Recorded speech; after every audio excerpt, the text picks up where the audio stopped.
De nous assembler au nom du Seigneur. Et pendant aussi qu'on écoute le message en haut, bien, je pensais tout à l'heure à ces jeunes qui descendent, ces moniteurs d'école du dimanche aussi qui préparent quelque chose pour les jeunes. On ne les entend pas, eux, mais c'est quelque chose d'important, ce qu'ils font là.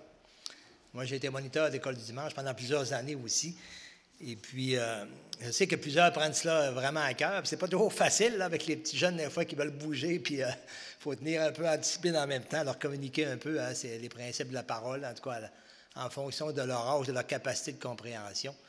Mais c'est vraiment quelque chose d'important. Puis, il faut les encourager aussi, nos moniteurs, nos monitrices, hein, qui se donnent la peine pour cela. C'est pas toujours facile. C'est quand même demandant. Tu ne vois pas autant de résultats de tout l'effort que tu mets nécessairement pour cela. Mais c'est quand même quelque chose qu'on est béni d'avoir dans l'Assemblée des personnes pour prendre à cœur cette tâche-là. Et vous savez, qui d'entre nous ne serait pas flatté ou honoré, si on pourrait dire, de recevoir une lettre d'invitation d'un personnage important, le premier ministre, hein, le chef du pays, ou chef d'État, ou le maire de la ville, pour nous donner une invitation pour une fonction à faire. Eh bien, nous, hein, nous sommes des serviteurs de Dieu en tant que croyants. Hein, le Créateur du monde, c'est quelque chose, hein, notre Dieu, le Créateur de toutes choses. Eh bien, qu'est-ce qu'on est, nous? Hein? Qu'est-ce qu'on est pour que le Seigneur s'occupe de nous, prenne garde à nous, comme un verset le dit? Mais oui, le Seigneur prend garde à nous. Et nous sommes précieux à ses yeux, nous qui avons cru au nom de ce que Jésus a accompli. Hein? On vient de le souligner à travers la scène. Merci, Seigneur, de ce qu'il a accompli pour nous. Alors, nous sommes précieux hein, pour qu'il ait donné sa vie sur la croix. C'est quelque chose, hein, la vie sur la croix. Alors, c'est quelque chose et alors, il nous a vraiment aimés. Hein. Dieu nous a tant aimés, hein, tant aimé le monde, qu'il a donné son Fils unique afin que quiconque croit en lui ne périsse pas, mais qu'il ait la vie éternelle. Alors, j'aimerais qu'on tourne ensemble. Ce matin, je vais avoir encore quelques petits témoignages de missionnaires, mais je vais les incorporer plus loin dans le message plutôt qu'au début. Et j'aimerais que... Bon, OK. On tourne ensemble dans 1 Corinthiens, chapitre 3, les versets 4 à 11.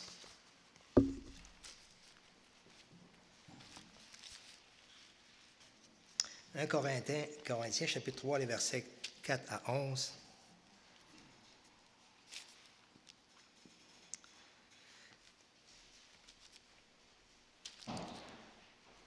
Alors, il est dit ici, quand l'un dit « Moi, je suis de Paul » et un autre « Moi, d'Apollos », n'êtes-vous pas des hommes? Qu'est-ce donc qu'Apollos et qu'est-ce que Paul? Des serviteurs, par le moyen desquels vous avez cru, selon que le Seigneur l'a donné à chacun.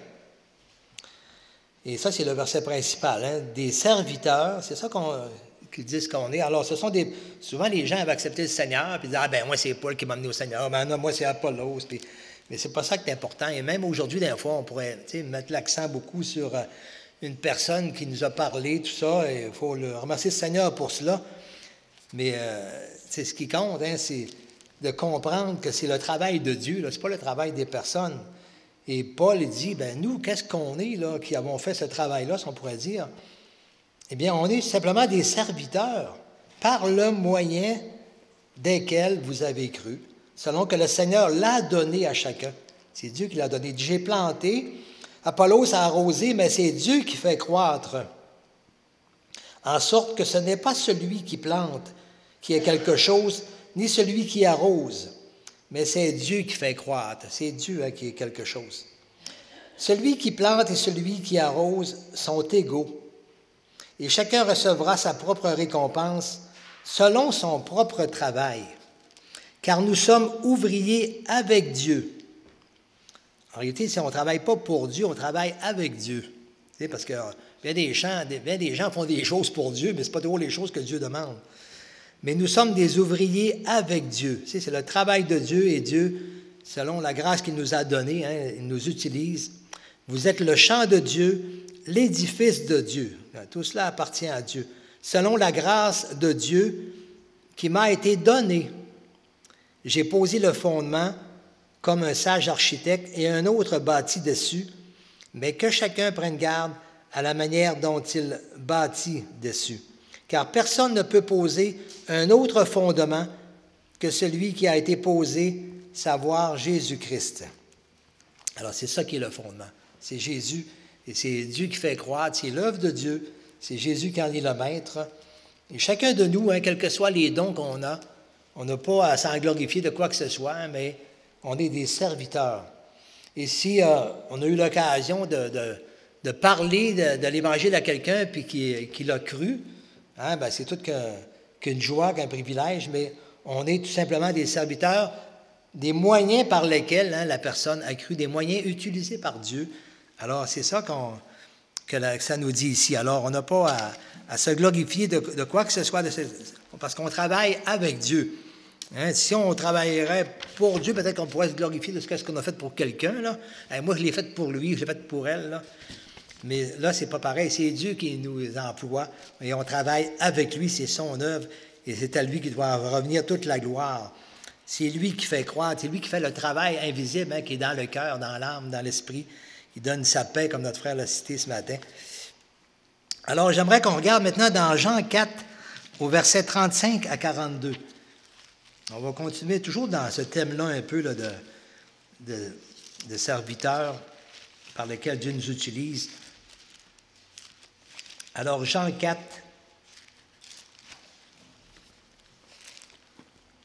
35 à 42. Ici, c'est la Samaritaine que Jésus a rencontrée aussi. Et suite à cela, Jésus dit, à partir du verset 34, Jésus leur dit, Jean 4, OK, ouais. Ma nourriture est de faire la volonté de celui qui m'a envoyé et d'accomplir son œuvre. Ne dites-vous pas qu'il y a encore 4 mois jusqu'à la moisson? Voici, je vous le dis, levez les yeux et regardez les champs qui déjà blanchissent pour la moisson. Celui qui moissonne reçoit un salaire et amasse des fruits pour la vie éternelle, afin que celui qui sème et celui qui moissonne se réjouissent ensemble. Car en ceci, ce qu'on dit est vrai, autre est celui qui sème et autre est celui qui moissonne. Je vous ai envoyé moissonner ce que vous n'avez pas travaillé, et d'autres ont travaillé, et vous êtes entrés dans leur travail. Plusieurs Samaritains de cette ville crurent à Jésus à cause de cette déclaration formelle de la femme. Il m'a dit tout ce que j'ai fait.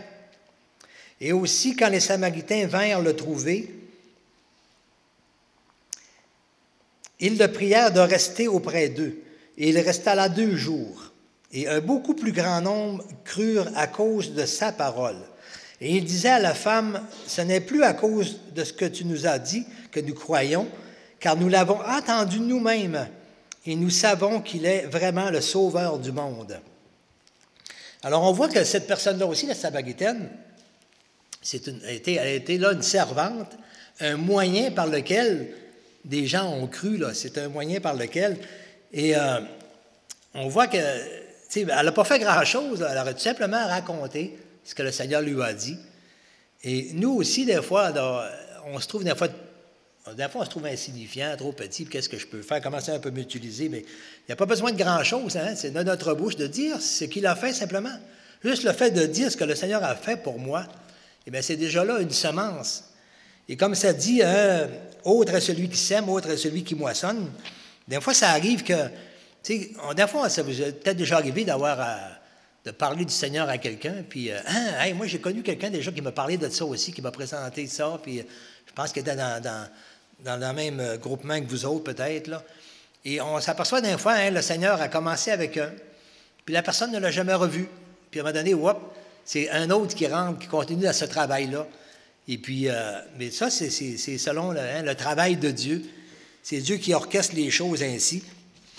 Et puis, mais chacun est égaux là-dedans. Il n'y en a pas un qui a plus de mérite que l'autre, d'avoir défriché le terrain ou moissonner, peu importe, ou semer, mais, ou de faire le suivi après. Mais chacun a reçu, par la grâce de Dieu qui lui a été donnée, des dons différents, des aptitudes pour l'édification du corps de Christ. Et tous ces dons-là sont utiles. Et le moindre petite chose qu'on fait, de dire ce que le Seigneur a fait en nous, eh bien déjà là, on est un serviteur de Dieu. On est le moyen par lequel les gens ont cru. Mais après cela, le Seigneur, lui, il continue l'œuvre c'est lui qui fait croire dans le cœur. C'est lui qui fait la plus grande part. Alors, un autre texte aussi, dans Jean 1, les versets 18 à 34. On va voir Jean qui a été appelé à préparer le chemin du Seigneur aussi. Jean 1, 18 à 34.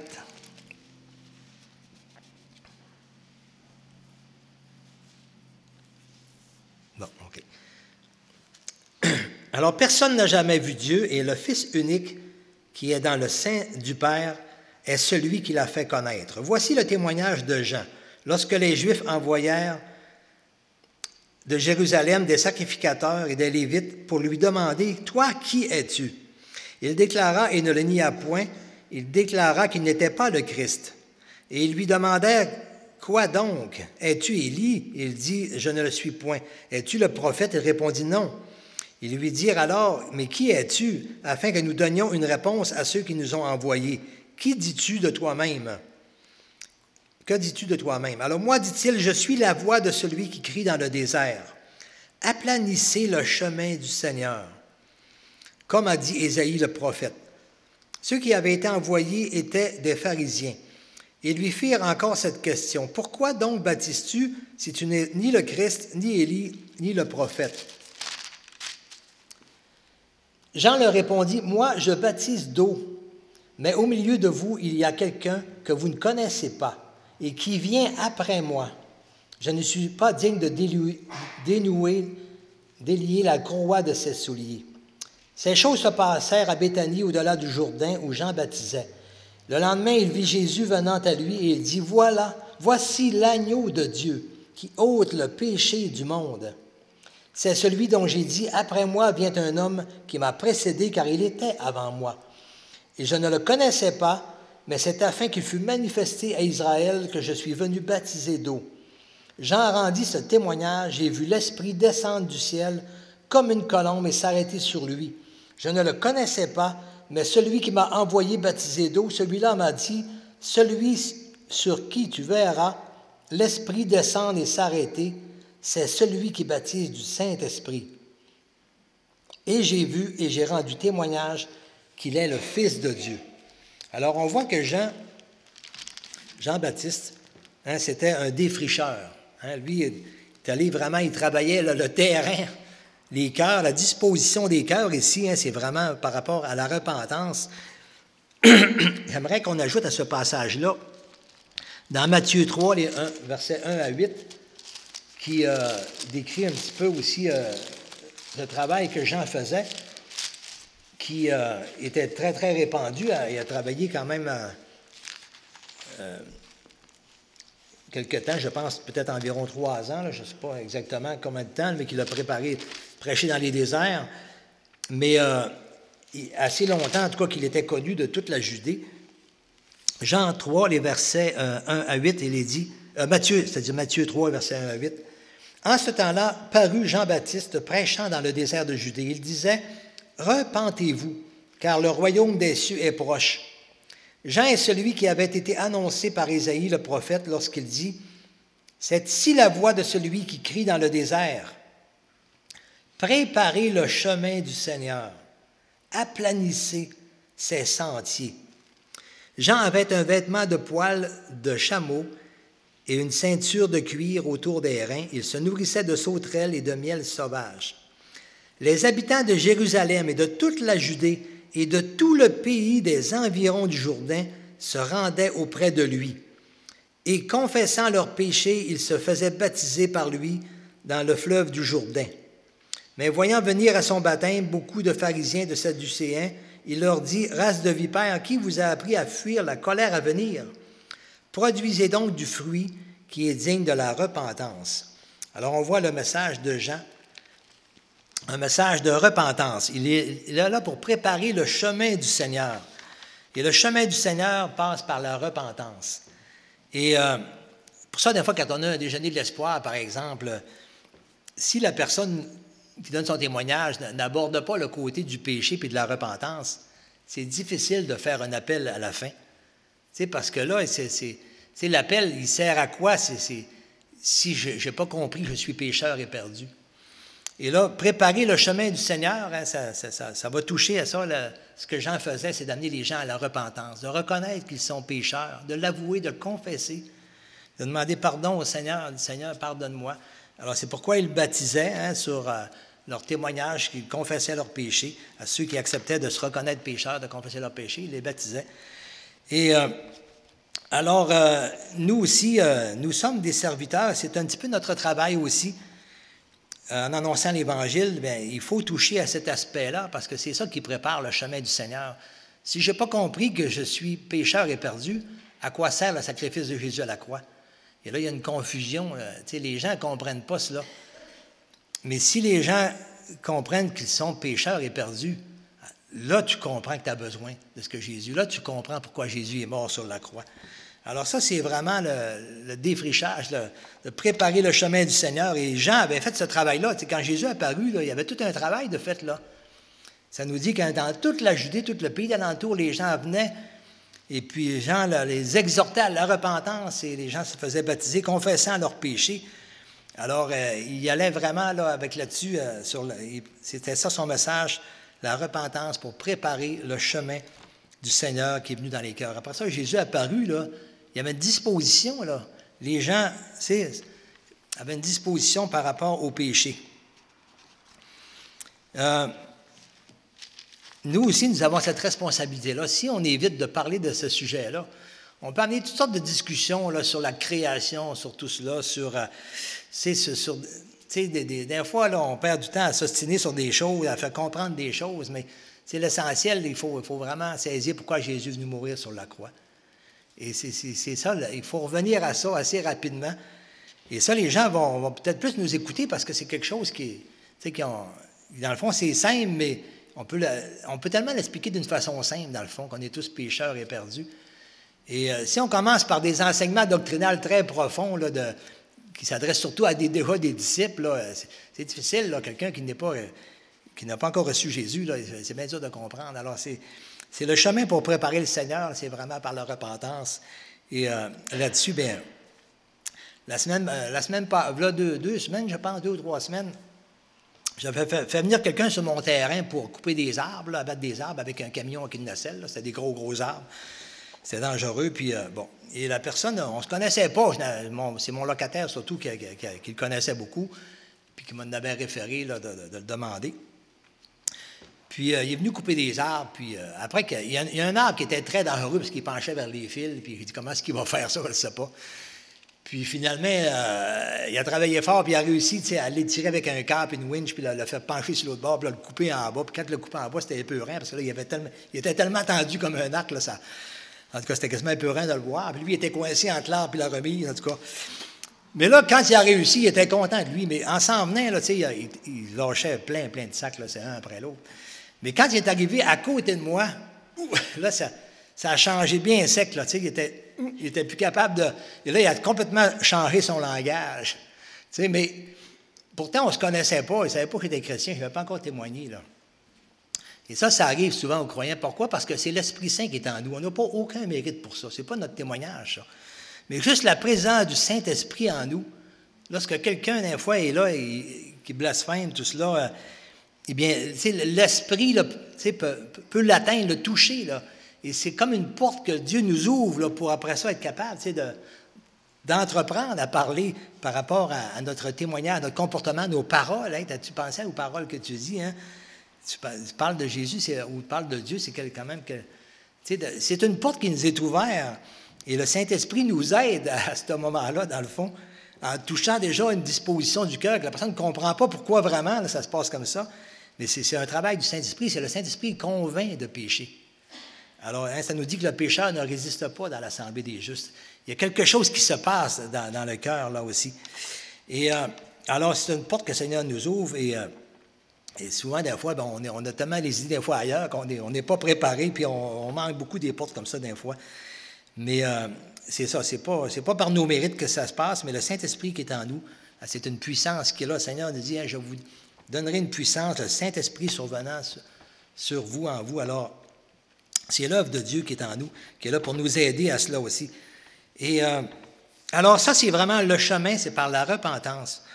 Et on voit que Jean, c'est là qu'il allait. Et c'est là qu'est le début. C'est là qu'est le début. Et quand aussitôt que quelqu'un se reconnaît pécheur face à Dieu, qui a offensé Dieu, bien, la disposition est prête là, pour recevoir le message de Jésus. Et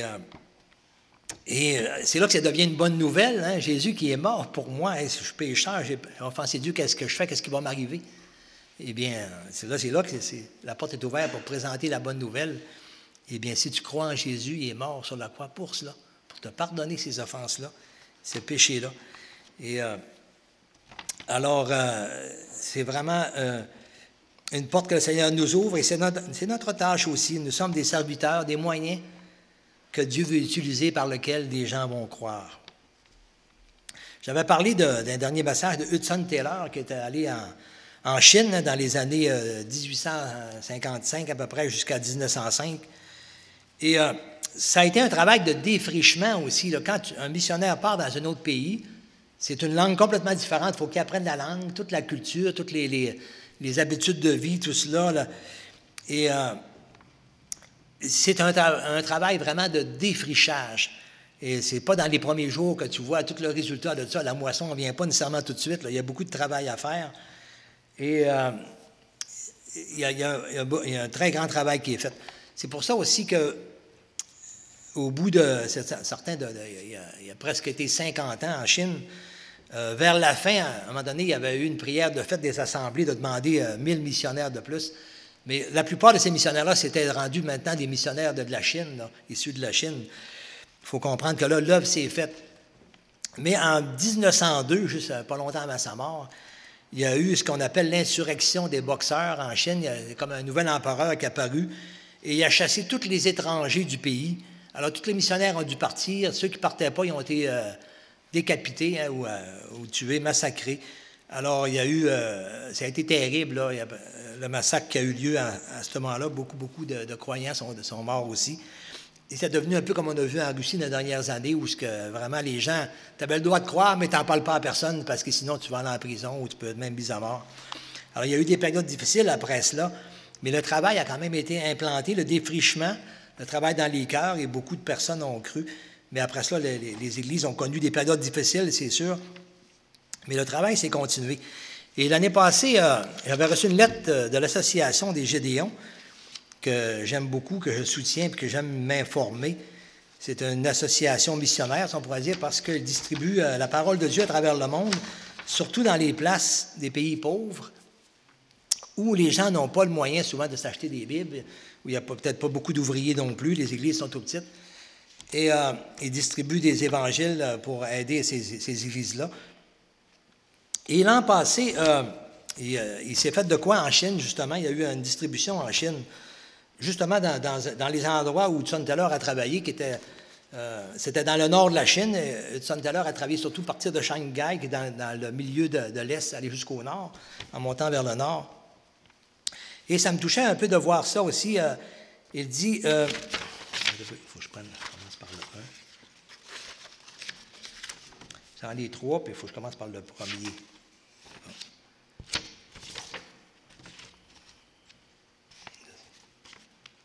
Voilà, l'année passée, c'est ça, il y a eu une distribution en Chine. Puis moi, ça m'a beaucoup touché. Et puis, OK, alors, cette campagne pour appuyer l'Église en Chine est une excellente occasion de sensibiliser davantage de gens au sujet de ce grand besoin de Bible. L'objectif de Lifeway, alors les Gédéons s'appellent aussi Lifeway au niveau international, là, le chemin de la vie. L'objectif était de 250 000 Bibles pour cette première campagne qu'ils devaient faire en Chine. Et le timing est parfait. Les portes en Chine sont encore ouvertes et l'Église grandit rapidement. Plus récemment, durant les semaines entourant Pâques, ça c'était l'année passée, là, une équipe canadienne a été en mission auprès d'un groupe d'églises et ensemble, ils ont donné 10 000 Bibles.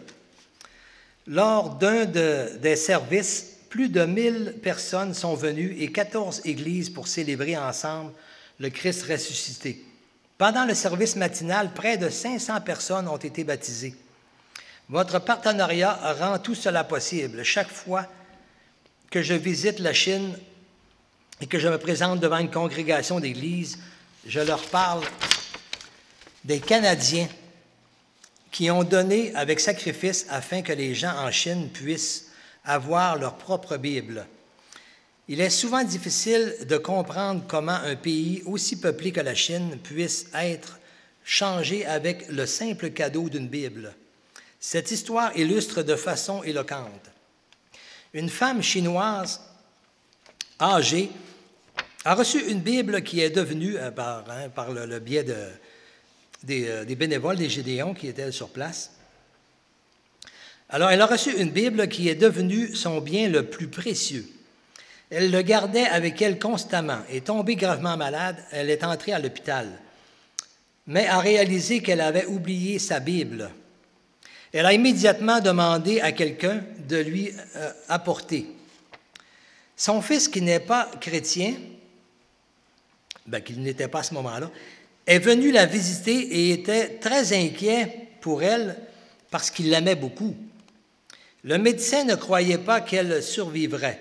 Réalisant que son séjour sur la terre prenait fin, elle a présenté sa Bible à son fils comme cadeau spécial, comme un testament, si on pourrait dire.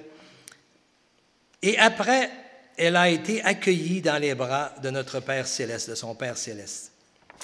Alors, quand sa famille s'est assemblée lors des funérailles, son pasteur a prié, remerciant Dieu pour sa vie. Et le fils a baissé la tête, il a fermé ses yeux et il a eu une vision de sa mère habillée de blanc, comme un ange montant jusqu'au bras du Seigneur, du Sauveur. Finalement, il a tourné son cœur et sa vie vers Dieu. Et il se réjouit maintenant non seulement de son cadeau spécial, la Bible de sa maman, mais aussi du fait que son nom est inscrit dans le livre de vie. Alors, vous voyez comment une Bible peut toucher plus d'une personne. Le cadeau de la parole de Dieu est multiplié plusieurs fois et le pouvoir de l'Évangile va d'une personne à une autre. Alors ça, c'est un petit témoignage que j'avais reçu l'an passé au niveau de la Chine. En passant, j'avais envoyé un don, un soutien pour cette œuvre-là en Chine quand j'avais eu cette invitation-là au début de l'année. Puis le Seigneur, dans sa bonté, a permis que je sois choisi par mon employeur pour aller faire un travail en Chine. Alors, quelques mois après, mais je venais juste de poster le chèque, puis je pense que quelques jours après, j'ai eu la confirmation que j'allais. Pour moi, ça m'a tellement touché. J'étais sûr que je ne parlais pas là pour un œuvre missionnaire, mais ça m'a vraiment touché d'aller là, puis je pense que c'est comme un clin d'œil de Dieu. Et dans ce voyage-là, j'ai pu aussi, j'aurais jamais pu me permettre un voyage comme cela, et j'ai pu aussi, de ce voyage-là, par le trajet d'avion, arrêter chez ma sœur à Vancouver, découvrir une de mes nièces pour laquelle on priait aussi, qui acceptait le Seigneur. Alors, et tout cela, vraiment, ça ne m'a rien coûté, là. Alors, le Seigneur m'a rendu au centuple de ce que j'ai donné. C'était une goutte d'eau, là, dans le fond, dans toute l'œuvre d'évangélisation, ce que j'ai donné. Mais ça ne veut pas dire que le Seigneur va toujours donner des choses comme cela, parce que c'est sûr que dans son travail, il nous dit que notre récompense, prier une récompense qui ne périt pas, qui est dans les cieux. Hein. Mais il dit aussi que l'ouvrier mérite son salaire. Le Seigneur prend soin de nos besoins aussi. Mais ce qu'on fait, on le fait justement pour la gloire de Dieu, pour son œuvre. Et la récompense qui compte, c'est celle qui est dans les cieux. Et ça, on dit qu'on ne la perdra pas, cette récompense-là. Travailler pour ce qui ne périt pas, là où les voleurs ne peuvent percer ni dérober. Un autre témoignage, l'année passée, il y a eu de la distribution aussi en Malawi. Et encore là, un bon témoignage que j'ai bien aimé. Alors, il dit, cher Pierre-Paul, il suffit de prendre une poignée de terre, d'acheter de la semence pour les champs ou de sentir les douces et chaudes pluies. Nous savons que le printemps arrive. Sur un autre continent, les villageois de Malawi faisaient quelque chose d'unique quand la saison des pluies arrivait. Pendant la saison des pluies, nous nous attendions à de la pluie. Mais si la pluie ne venait pas, nous allions tous au cimetière et commencions à invoquer les morts. Nous voulions qu'ils demandent à Dieu d'envoyer de la bonne pluie, mais il n'y en avait aucune réponse. Nous faisons cela sans savoir qui adorer. Mais maintenant, nous savons qu'il faut prier et suivre notre Dieu créateur. Il est difficile d'imaginer que l'envoi d'une carte expression des Gédéons puisse changer des vies de façon si dramatique dans un autre pays. Mais croyez-le, grâce à vos dons et par les cartes, le peuple, et les Bibles aussi, le peuple de Tombucta, au Malawi, a reçu des Bibles et de l'enseignement. Les changements dans les villages de Malawi se voient partout, le plus important étant la fin de l'abus de l'alcool et l'argent qui est dirigé aux grands besoins des familles. Écoutez ce que les gens de Tombucta disent. Plusieurs ont cessé de boire de la bière et ont commencé à s'occuper de leur famille. Nos amis ont déjà acheté des fertilisants en préparation de la saison des cultures. La communauté de Mujeng a épargné de l'argent et prévoit bâtir un barrage pour leur bétail, pour retenir l'eau, tout ça pour les nourrir, pour les abreuver. Notre village avait vécu une vie misérable pendant longtemps, mais les choses ont changé. Le village est maintenant un village qui respecte Dieu. C'est ça le témoignage qui est rendu. Un village qui respecte Dieu maintenant. Et l'envoi des cartes ou des Bibles, tout cela, a accompli tout cela et plus encore partout dans le monde. Alors, c'est un petit peu partout dans le monde, justement, il y a des soutiens comme ça qui se font pour distribuer la parole de Dieu. J'ai un autre témoignage aussi qui se passe actuellement au Brésil, au mois de mai cette année. Là, il y a une grosse campagne d'évangélisation au Brésil, dans les bidonvilles. C'est quelque chose, des bidonvilles. J'avais une photo, là, j'aimerais ça pouvoir... Je n'ai pas pu la remettre à temps là, pour la projeter. Mais c'est toutes des cabanes bâties une par-dessus l'autre, une à côté de l'autre, bout à bout, là, puis en montant sur les flancs de montagne, où c'est très dangereux, là, des fois, pour les éboulements. Et c'est très misérable, beaucoup de violence, beaucoup de misère, de pauvreté dans ces places-là. Alors, je pense que chacun a déjà vu des reportages sur des bidonvilles. Alors, mais la vie dans les bidonvilles du Brésil est désespérée. Dans Matthieu 9,36, lorsque Jésus regarde la foule, il fut rempli de compassion pour elles, car elles étaient blessées et abattues comme des brebis qui n'ont pas de berger. Au Brésil, nombreux sont ceux qui sont abandonnés, perdus et considérés comme sans valeur. En mai, cette année, en 2016, nous inonderons 3 grandes villes du Brésil avec le message de l'Évangile.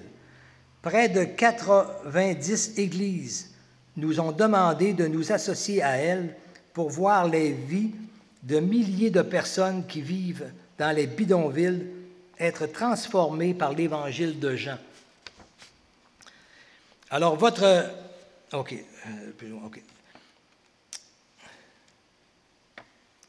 Et là, il dit, notre objectif aussi est de partager l'amour de Dieu à au moins 250 000 personnes. Nous devons donc combler une différence de 75 000 évangiles. Alors, eux, ils présentent un évangile, mais en donnant l'évangile, là, ils expliquent le but de cet évangile-là, le contenu. Là. Tu sais, c'est vraiment le message est apporté là, en personne à des personnes là, en donnant l'évangile. Ce n'est pas juste donné comme cela, mais c'est vraiment partagé. Alors, j'ai été invité aussi pour me rendre là cette année, mais j'ai dit, pour moi, c'est impossible. Là. J'ai des problèmes de vision. Mais aussi, il fallait absolument parler soit anglais, soit espagnol, parce que les traducteurs là-bas, ils traduisent anglais et espagnol, là, parce que la langue est espagnole. Mais j'ai dit, moi, je ne serais pas d'aucune utilité. Mais je me réjouissais quand même de savoir ce qui se passait là-bas, puis d'être capable d'aider. Parce qu'il n'y a pas seulement d'être là, on peut être sur place dans un sens, hein, en soutenant cette œuvre-là, et en aidant et en pourvoyant aussi pour l'achat des Bibles. Alors, ici, il est dit... OK. Les évangiles de Jean perceront les ténèbres de la pauvreté, de la haine et de la souffrance grâce aux paroles de vérité, de lumière et de vie abondante. Voici un défi pour vous. Un don de 100 $ de votre part vous permettra d'annoncer à 50 personnes de plus dans un bidonville que Dieu les aime et qu'il voit leur douleur et qu'il en a compassion.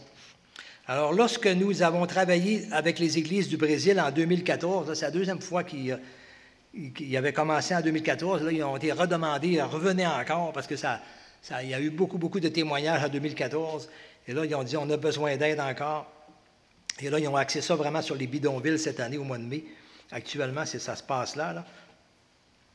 Alors, lorsque nous avons travaillé avec les églises du Brésil en 2014 pour présenter l'Évangile à la veille de la Coupe du Monde, nous avons entendu tellement d'histoires incroyables, de vies transformées, de manière radicale.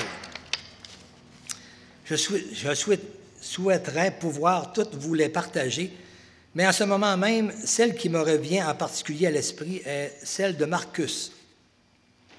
Marcus se trouvait dans un bar quand un de ses amis l'a insulté.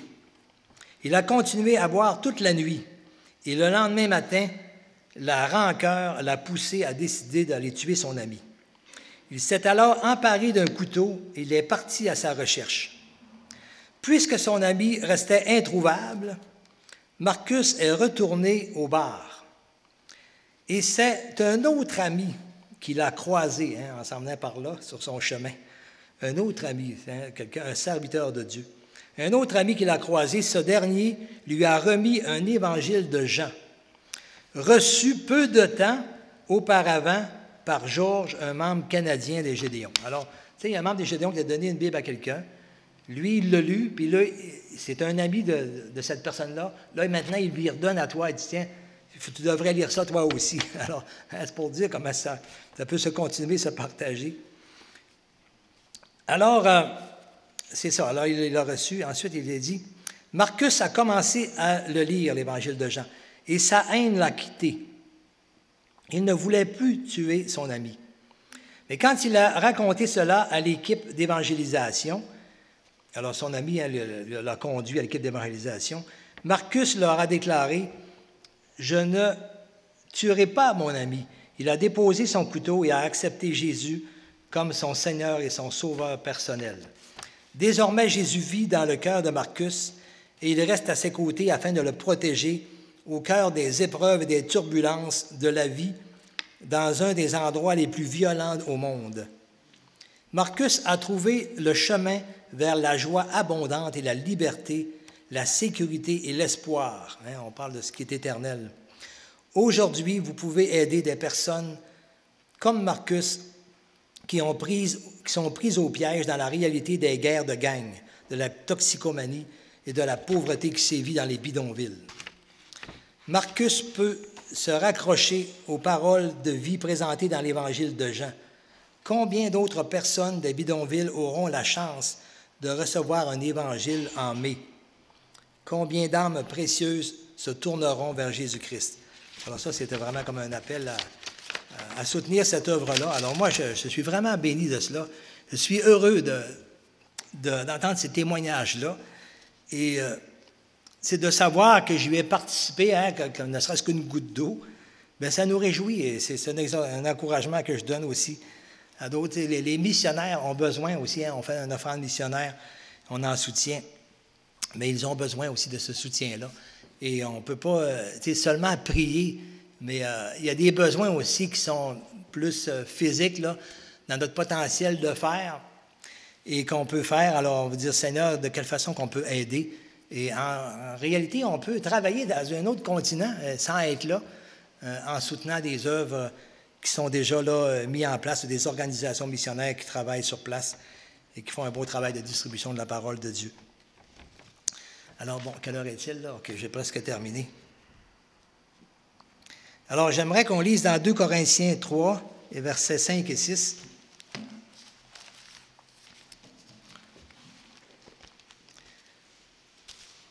« 2 Corinthiens, chapitre 3, les versets 5 et 6. Ah non, c'est pas, oui, OK, c'était dans 1 Corinthiens.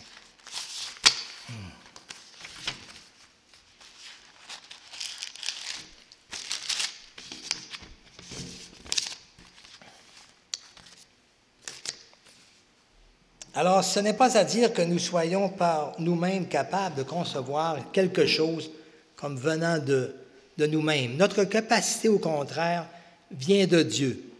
Il nous a aussi rendus capables d'être ministres d'une nouvelle alliance, non de la lettre, mais de l'esprit. Car la lettre tue, mais l'esprit vivifie.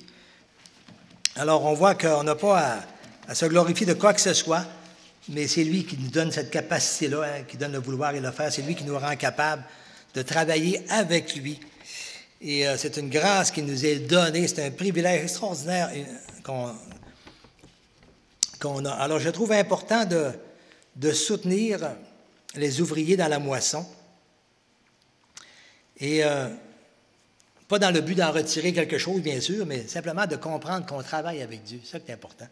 On travaille avec Dieu. Réalisons que nous sommes des ouvriers avec Dieu et c'est une grâce qui nous est faite, qui nous est donnée. Voyons-le comme un immense privilège de pouvoir participer au travail avec Dieu. Être un serviteur, un moyen par lequel des gens perdus vont croire en Dieu et trouver la paix, le pardon accordé par le sacrifice de Jésus à la croix. Ça, c'est quelque chose qui rend heureux un chrétien. C'est là qui est vraiment notre grande source de bonheur. Et qui va recevoir par la suite, par le pardon des péchés, la paix de Dieu et la vie éternelle qui est en Jésus-Christ. J'avais un autre texte, mais il faut juste donner un résumé un petit peu. Dans l'Évangile de Jean 6 à 14, ça nous parle de la multiplication des pains. Et à un moment donné, Jésus a apporté l'Évangile, le message, tout ça, il y avait une grande foule. Et Jésus a dit, bien là, donnez-leur vous-même à manger. Bien là, ils ont dit, ouais, mais c'est impossible, il y a tellement de monde, comment est-ce qu'on va faire? Puis un arrive, je pense que c'est André, le frère de Simon-Pierre, il dit, il y a quelqu'un ici, un jeune garçon qui a 5 pains et 2 poissons. Bien, qu'est-ce que c'est pour tant de personnes? Et Jésus dit, apportez-les-moi. Puis faites-les asseoir tout le monde. Et le Seigneur a rendu grâce et a multiplié. Et puis après ce miracle-là, Jésus est parti le lendemain. C'est là que les disciples ont traversé la mer et puis Jésus a marché sur l'eau dans cette nuit-là. Et le lendemain, Jésus, la foule qui ont été nourrie, ils l'ont cherché partout, fait qu'ils ont traversé, ils ont su qu'il était traversé. Et là, ils voulaient continuer, mais Jésus leur explique maintenant le vrai sens de tout cela. Parce que c'est vraiment la nourriture spirituelle qui compte aussi. On sait que notre corps a besoin à tous les jours de nourriture, mais notre être spirituel aussi, on en a besoin. Et c'est Jésus qui est cette nourriture-là. Et Jésus a voulu leur enseigner comment est-ce qu'il peut pourvoir à cela, avec peu aussi. Et dans l'Évangile de Jean, chapitre 6, je vais lire quelques versets quand même. Et Jésus leur explique que c'est lui qui est le pain de vie maintenant. C'est pour ça qu'il faut travailler, c'est pour ça, non pas la nourriture qui périt. OK, le verset 27. OK, travaillez non pas pour la nourriture qui périt, mais pour celle qui subsiste pour la vie éternelle. Et que le Fils de l'homme vous donnera, car c'est lui que le Père, que Dieu a marqué de son sceau. Le verset 32, Jésus leur dit, en vérité, je vous le dis, Moïse ne vous a pas donné le pain du ciel, mais mon Père vous donne le vrai pain du ciel. Verset 34, il leur dit, donne-nous de ce pain. OK, le verset 33, car le pain de Dieu, c'est celui qui descend du ciel et qui donne la vie au monde. Ils lui dirent, Seigneur, donne-nous toujours de ce pain. Et Jésus leur dit, je suis le pain de vie. Celui qui vient à moi n'aura jamais faim, et celui qui croit en moi n'aura jamais soif. Verset 40, la volonté de mon Père, c'est que quiconque voit le Fils et croit en lui ait la vie éternelle. Je vais mettre un accent ici sur la vie éternelle. Je le ressusciterai au dernier jour.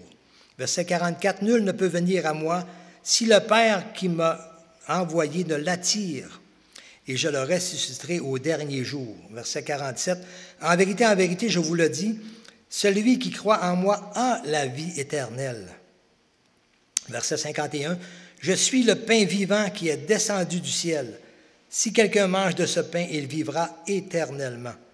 Et le pain que je lui donnerai, c'est ma chair que je donnerai pour la vie du monde. Alors, Jésus, c'est lui qui donne la vie éternelle. Et j'aimerais juste faire une petite remarque que peut-être, parfois, il faut faire attention à des expressions qu'on utilise dans la parole de Dieu. Et il faut vraiment être sûr de les prendre vraiment dans leur sens, surtout quand ça touche un point doctrinal par rapport au salut.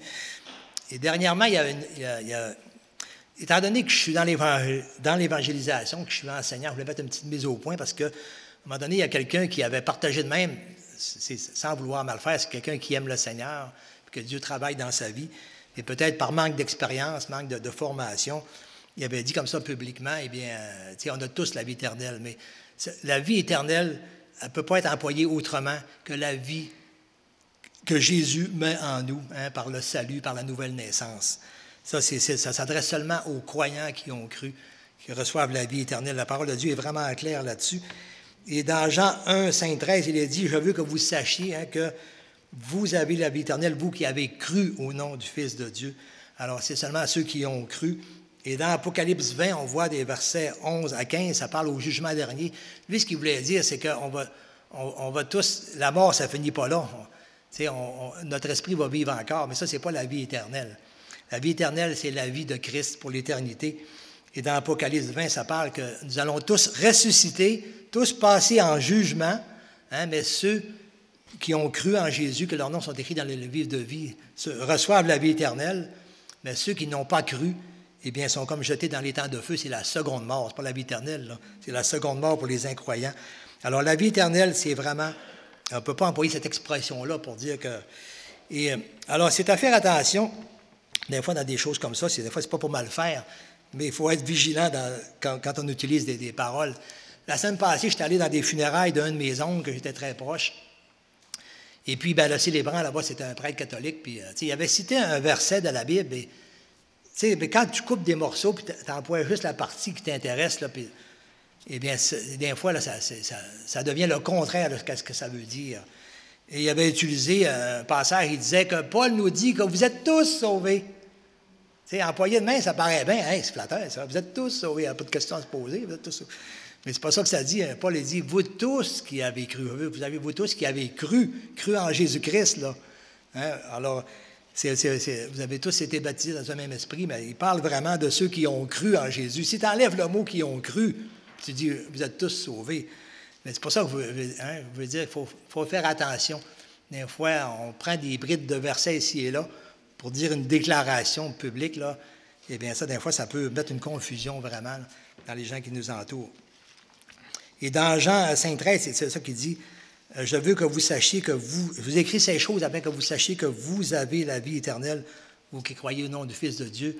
Alors, en tant que croyant, j'ai cru en Jésus, je sais que j'ai la vie éternelle. Si je m'appuie sur ce que Jésus a dit et sur ce qu'il a accompli. Et il a dit, mes brebis entendront ma voix, ils me suivront et ils ne périront jamais. Personne ne peut les enlever de la main de mon Père. Alors, je leur donne la vie éternelle, ils ne périront jamais. Donc, je peux dire dans ce sens-là que j'ai la foi en Jésus. Quelqu'un disait, on ne devrait pas dire qu'on a la foi. Oui, quand ça parle de la foi dans le salut en Jésus, bien, il faut l'affirmer si je l'ai. Les gens qui nous entourent, il faut qu'ils sachent, sinon c'est une confusion. Oui, j'ai la foi. J'ai cru en Jésus, eh bien, je crois ce qu'il m'a dit parce qu'il est mort sur la croix à ma place. Et je crois que ce qu'il a fait et ce qu'il a dit, c'est vrai. Et je m'appuie sur cela. Je crois que j'ai la vie éternelle parce que j'ai cru en Jésus, parce qu'il a payé pour moi, comme on l'a célébré ce matin à la Sainte. Alors, ces choses-là, on peut le dire. Et alors, c'était des petites choses que je voulais quand même faire un petit rappel là-dessus. Et que vraiment, on soit vigilant, puis qu'on puisse, ça nous dit de professer la vérité dans l'amour. L'Église est la colonne et l'appui de la vérité. Alors, il faut vraiment, ce qu'on dit, le dire vrai, et le dire avec amour, mais aussi avec pleine conviction aussi, parce que c'est ça qui va aussi atteindre le cœur. Il faut que ça soit vraiment conforme au contexte qui est écrit dans la parole de Dieu, là, pour ne pas déformer, pour ne pas tordre le sens des Écritures. Alors, j'inviterai le groupe de louanges à venir terminer pour un dernier chant. Je vais terminer par un mot de prière durant qu'il se prépare. Alors, Seigneur notre Dieu, nous te remercions pour ce salut si grand que tu nous as accordé. Merci pour cet amour si grand que tu as manifesté envers nous, nous qui étions pécheurs et perdus, séparés de toi pour l'éternité, Seigneur. Tu es venu payer à notre place, comme on l'a souligné ce matin par la Sainte.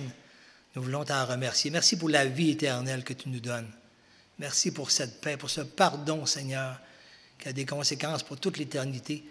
Merci, Seigneur, et que tu puisses faire briller en nous cette flamme et que nous puissions aussi prendre à cœur d'être un témoin pour toi, d'être un serviteur, un moyen par lequel des gens vont croire. Que nous n'ayons pas peur, Seigneur. Souvent, de simples mots sont utilisés, comme cette Samaritaine qui a dit peu de choses, mais toi, Seigneur, tu as fait grand. Alors, Seigneur, que nous puissions compter sur toi, et tel que nous sommes, avec ce que tu nous as donné, ce que tu as fait en nous, que nous le disions dans nos mots, mais que nous disions ce que tu as fait pour nous. Et que, Seigneur, que tu puisses atteindre d'autres personnes. Soutiens aussi, Seigneur, aide-nous à soutenir ces œuvres missionnaires aussi qui travaillent dans des milieux où c'est souvent difficile, il faut défricher. Et Nous sommes dans un pays pas facile aussi actuellement, mais il y a des pays où les portes s'ouvrent, la moisson blanchit. Et Seigneur, que nous puissions avoir à cœur aussi de ce que nous pouvons faire dans la prière ou dans le soutien de ces œuvres-là, Seigneur. Et merci. Merci pour ces belles nouvelles, de ce que tu as accompli, de ce que tu sauves encore aujourd'hui, des vies à travers le monde, Seigneur. Ton œil, Seigneur, voit partout. Et nous, on est centré beaucoup sur notre petite place. Mais toi, Seigneur, tu vois toutes choses. Et comme il est dit, tu as tant aimé le monde, tu vois le monde entier. Et merci, Seigneur, de cette démonstration si grande d'amour. Et merci de ce salut si merveilleux, Seigneur. Que ton nom soit glorifié dans nos vies, dans ton Église locale ici, Seigneur, qu'on puisse te célébrer, te louer, te glorifier et être un témoin pour toi. Au nom de Jésus. Amen. On va terminer par ce dernier chant.